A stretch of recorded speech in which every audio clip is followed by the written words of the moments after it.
Ascorbic acid vitamin C ना सिर्फ आपके दांतों को इन्फ्लेमेशन से और डेंटल प्लग से बचा रहा होता है, बल्कि जिस्म में इसके बेशुमार फ़ायदे हैं। ये कोलेजन के बॉन्ड्स को भी स्ट्रॉन्ग करता है, जो स्किन का एक बैरियर होता है उसको ये मेंटेन रखता है। स्किन के ऊपर ग्लो को ये भी मेंटेन रखता है, स्किन की फ्लेक्सिबिलिटी को ये मेंटेन रखता है ताकि स्किन को रिंकल से भी बचाया जा सके।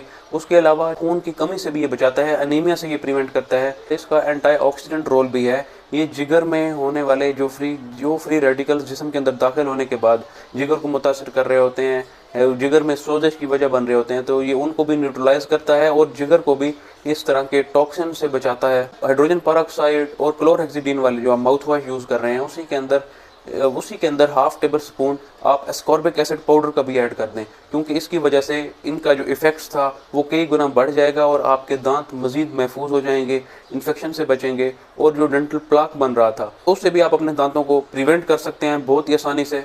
In mouth wash